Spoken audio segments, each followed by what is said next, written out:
ನಮಸ್ಕಾರ ರೀ ಎಲ್ಲ ದೊಡ್ಡ ಮಂದಿ ಪರೀಕ್ಷೆ ಆಗ್ಯಾನ ಮಜ್ಜಿ. ಇವತ್ತು ನೋಡ್ರಿ ನಾವು ಎಂಥ ಮ್ಯಾಚು ನಾವು ಕೆಂಡಿ ಕಡಲ್ ಆಗುವಂಥ ಮ್ಯಾಚು ನಾವು ನುಚ್ಚು ನೂರು ಮಾಡಿಟ್ರು ಅಂತ. ಹಾಂ, ಏನು ಹೇಳ್ಬೇಕು ನಾವು ಪಾಕಿಸ್ತಾನ ಇವತ್ತು ಅವನು ಪೂರಾ ತುದಿಗಾಲ ಮೇಲೆ ನಿಂತಿದ್ರು ಹೊರಗೆ ಹೋಗಕ್ಕೆ ಅವ್ರು. ಇವತ್ತು ಒಂದು ಸಪೋರ್ಟ್ ಕೊಟ್ಟೈತೆ ನಾವು ಇಂಗ್ಲೆಂಡ್.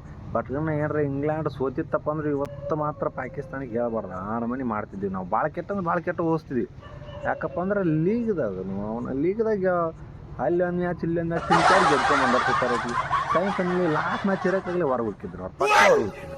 ಇವತ್ತು ನೋಡ್ರಿ ಅವ್ನಿಗೆ ಎಂತ ಅಮ್ಮದಂತ ಬಂದು ಇವತ್ತು ನಾಯಿ ಹೊಡೆದಂಗೆ ಇವತ್ತು ಗ್ಲೆನ್ ಫಿಲಿಪ್ಸನ್ ಬಾಲ್ ಮಾತ್ರ 17ನೇ ಓವರ್ ಮುಗೀತು. 17ನೇ ಓವರ್ 18ನೇ ಓವರ್ ಏನಾರ ಫಿಲಿಪ್ಸ್ ಹಾಕಕ್ಕೆ ಬರಲಿಲ್ಲಪ್ಪ ಅಂದ್ರೆ ಇವತ್ತು ಇವ್ರ ಕತಿನ ಮುಗೀತಿತ್ತು. ಹಾಂ, ಏನು ಹೇಳಕ್ಕೂ ಬರೋಲ್ಲ ನನಗೆ. ಯಾಕಪ್ಪ ಅಂದ್ರೆ ಲಾಸ್ಟ್ 2 ಓವರ್ನೇ ಭಾಳ ದುಬಾರಿ ಅದು. ಲಾಸ್ಟ್ 3 ಓವರ್ 18 ಬಾಲಿಗೆ 43 ರನ್ ಬೇಕಾಗಿತ್ತು. ಸೊ 43 ರನ್ನಿಗೆ ಅವನು 15 ಬಾಲಿಗೆ ಓಡಿಸಂದ್ರಿ ನೀವು ನ್ಯೂಜಿಲ್ಯಾಂಡ್ದವ್ರು.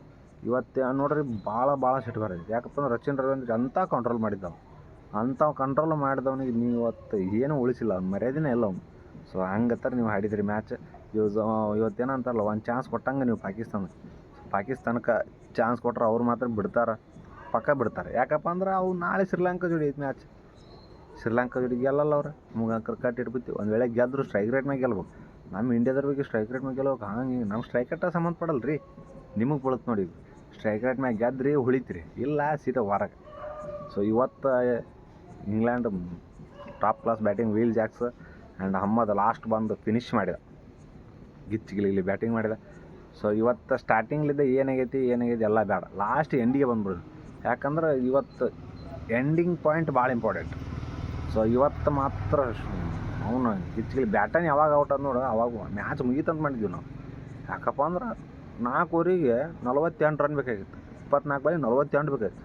ಸೊ ಬ್ಯಾಟನ್ ಔಟ್ ಆಗಿಬಿಟ್ಟ, ಬಾಂಧುಗಳೇನೆ ತಗೋ ಸಿಕ್ಸ ಅಮ್ಮದು ಚಲೋ ಕರೆಸ್ದಂಗೆ ಆತೀವಿ. ನಾವು ಏನೋ ಅಂತಾರಲ್ಲ, ಊದೋ ಕೊಟ್ಟು ಬಾರ್ಸ ತೊಗೊಂಡಂಗೆ ಆತಿವ್ರು. ಸೊ ಲಾಸ್ಟ್ 24 ಬಾಲಿ 48 ರನ್ನಿಂದಾಗ ಹುಸನ ಹೊಡ್ಸೋದ್ರಿ. 24 ಅಲ್ಲ, 18 ಬಾಲಿಗೆ 43 ರನ್ ಬೇಕಾಗಿತ್ತು. 43 ರನ್ನಿದ್ದಾಗ ಅವನು ಗ್ಲೆನ್ ಫಿಲಿಪ್ಸ್ ಬಂದು ಅವನು ಎಂಥ ಬಾಲಿಂಗ್ ಹಾಕ್ಬೇಕನ್ನೋದು ಗೊತ್ತಾಗಲ್ಲ. ಫೀಲ್ಡಿಂಗ್ ಮಾಡ್ತಿತ್ತು ನೀ ಹೆವಿ ಮಾಡ್ತೀವಿ ಗೊತ್ತೈತೆ ನಮ್ಗೆ, ಆದರೆ ನೀವು ಬಾಲಿಂಗ್ ಒಟ್ಟು ಬರಬಾರ್ದಾಗಿತ್ತು. ಬಂದು ಇವತ್ತಿನ ಮ್ಯಾಚ್ ಸೋಲ್ಸಿಟ್ಟಿನಿ. ಯಾಕಪ್ಪ ಅಂದ್ರೆ ಬಂದು ಅವನು 6-4 ಟೋಟಲ್ ಆಗ್ಬಾರ್ದು 23 ರನ್ ಬಂದೈತಿ. 2 6 2 4 1 2D 1 ಸಿಂಗಲ್. ಎದಕ್ಕೆ ಆಗ್ತೀವಿ ಬಾಲ್ ಹಿಂಗೆ ಥರ ಹಾಕಂಗಿದ್ರೆ ತಮ್ಮ. ಇವತ್ತು ಅವನು ಪಾಕಿಸ್ತಾನ ನಾಳೆಗೆ ಕ್ವಾಲಿಫೈ ಆತಪ್ಪ ಅಂದ್ರೆ ಇದಕ್ಕೆ ಕಾರಣನ ನೀ ಇಂಡೈರೆಕ್ಟಾಗಿ ಅವ್ರಿಗೆ ಸಪೋರ್ಟ್ ಮಾಡಿ ಅಂತಲೇ ಅರ್ಥ. ಯಾಕಪ್ಪ ಅಂದ್ರೆ ಎಂಥ ಮ್ಯಾಚ್ ಅವ್ರದ್ದು ವಿನ್ನಿಂಗ್ ಪರ್ಸೆಂಟೇಜ್ ಬರೀ 15 ಇತ್ತು, ನಿಮಗೆ 85 ಇತ್ತು. 85 ಎಲ್ಲಿ 15 ಎಲ್ಲಿ? ಅಂಥ ಟೈಮ್ನಾಗ ನೀವು ವಿಚಿತ್ರ ಗೇಮ್ ಆಡಿದ್ರಿ. ಹೋಲ್ಬಿಡು. ಇನ್ನು ಎಷ್ಟು 12 ಬಾಲು 21 ರನ್ ಇತ್ತು. ಮಿಚೆಲ್ ಸ್ಯಾಂಟ್ನರ್ ಕ್ಯಾಪ್ಟನ್ ಸ್ಪಿನ್ನರ್, ನೀ ಎಲ್ಲಿ ಕಂಟ್ರೋಲ್ ಮಾಡಿ ತಮ್ಮ. ಒಂದು ರಿವರ್ಸ್ ಸ್ವೀಪ್ ಹೊಡೆದ ನಿನಗೆ. ಅವ ಬಾಲರ್ ಬಂದು ರಿವರ್ಸ್ ಸ್ವೀಪ್ ಹೊಡೆದ. ಲಾಸ್ಟ್ ಬಾಲ್ ಅದು 7ನೇ ಬಾಲ್ 6 ಹೊಡೆದ. ನಾವು ಗಿಚ್ಚಿಗಿಲಿ 6 ಹೊಡೆದ ಅಮ್ಮದ. ವೀಲ್ ಜಾಕ್ಸನ್ ಅಷ್ಟೇ ಭಾಳ ಕಾರಣ. ಯಾಕಪ್ಪ ಅಂದ್ರೆ ಅವ ಒಂದು 2 6 3 4 ಹೊಡೆದಾನ. ಗಿಚ್ಚಿಗಿಲಿ ಬ್ಯಾಟಿಂಗ್ ಲಾಸ್ಟಿಗೆ ಅಂಕರು ನೋಡಬಾರ್ದು ಅವನು. ಸೊ ನಿಮ್ಗೆ ಏನು ಹೇಳೋಕ್ಕಾಗಲ್ಲ. ನ್ಯೂಜಿಲ್ಯಾಂಡ್ದವ್ರು ಒಂದು ಚಾನ್ಸ್ ಕೊಟ್ಟಿರಿ ನೀವು ಅವ್ರಿಗೆ. ಅವ್ರು ಅಷ್ಟು ಸರಳ ಬಿಡೋರಲ್ಲ.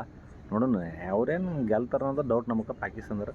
ಸೊ ನಾಳೆಗೆ ಶ್ರೀಲಂಕಾ ಜೋಡಿ ಮ್ಯಾಚ್ ಐತೆ ಅವ್ರದ್ದು. ಪಕ್ಕ ಸೋಲ್ತಾರೆ ಶ್ರೀಲಂಕಾದವ್ರು. ಹೋಮ್ ಗ್ರೌಂಡು ಗೆಲ್ತಾರೆ. ಸೊ ಇವ್ರ ಅಂಕರು ಒಂದು ಪುಷ್ ಕೊಟ್ಟಾರ. ಈಗ ಒಂದು ಚಾನ್ಸ್ ಅಂತಾರಲ್ಲ ಹಂಗೆ. ಸೊ ಶ್ರೀಲಂಕಾದವ್ರ ಕೈಯಾಗೈತಿ. ಆ್ಯಂಡ್ ಇವತ್ತು ನಾಳೆ ಮ್ಯಾಚ್ ಪಾಕಿಸ್ತಾನದವ್ರ ಕೈಯಾಗೈತಿ. ಪಾಕಿಸ್ತಾನ ಗೆಲ್ಲಿಲ್ಲ ಅಂದ್ರೆ ಸೀದಾ ಮನೆಗೆ ಇವ್ರು ಒಂದು ಚಾನ್ಸ್ ಕೊಟ್ಟಿದ್ದು ಒಳ್ಳೆ ಉಂಚೆ ತೊಳ್ದಂಗೆ ಆಗುತ್ತೆ ಅವ್ರು. ಪಕ್ಕ ಇದನ್ನು ಕಟ್ಟಿಟ್ಬಿಟ್ಟು ನಾಳೆಗೆ ನ್ಯೂಜಿಲ್ಯಾಂಡ್ ಪಕ್ಕ ಕ್ವಾಲಿಫೈ ಆಗುತ್ತೆ. ಇವರು ಪಾಕಿಸ್ತಾನದವ್ರು ಪಕ್ಕ ಹೊರಗೆ ಹೊಕ್ಕಾರ. ಸೊ ಇವತ್ತಿನ ಮ್ಯಾಚ್ ಮಾತ್ರ ಸಿಕ್ಕಾಪಟ್ಟೆ ಗಿಲಿ ಐತಿ. ಟಾಪ್ ಕ್ಲಾಸ್ ಆಗೈತಿ. ಆ್ಯಂಡ್ ನಾಳೆಗೆ ಪಾಕಿಸ್ತಾನದ ಐತಿ. ಬೆಳಿಗ್ಗೆ ಒಂದು ಲಾಂಗ್ ವಿಡಿಯೋ ಮಾಡಿ ಹಾಕ್ತೀನಿ ಅಂತ. ಸೊ ಇವತ್ತಿನ ಮ್ಯಾಚ್ ನ್ಯೂಜಿಲ್ಯಾಂಡ್ ಗೆದ್ದೈತಿ. ಕ್ವಾಲಿಫೈ ಆಗೈತಿ. 3 ಸ್ವೀಪ್ ಶಾಟ್ ಹೊಡೆದು ಗೆದ್ದು ಬಿಟ್ರತ್ತ. ಸೊ ನಾಳೆಗೆ ಏನಾದ್ರು ಪಾಕಿಸ್ತಾನ ಕ್ವಾಲಿಫೈ ಆಗಿತ್ತು ಅಂದ್ರೆ ನೆಟ್ ರನ್ನಲ್ಲಿ ಗೆಲ್ಲಬೇಕು. ಸೊ ಪಾಕಿಸ್ತಾನ ನಾಳೆಗೆ ಗೆಲ್ಲುತ್ತಾ ಬಿಡುತ್ತೆ ಅನ್ನೋದು ಕಮೆಂಟ್ ಮಾಡಿಬಿಡ್ರಿ. ನಮಸ್ಕಾರ ಎಲ್ಲ ದೊಡ್ಡ ಮಂದಿ ಅಷ್ಟೇ.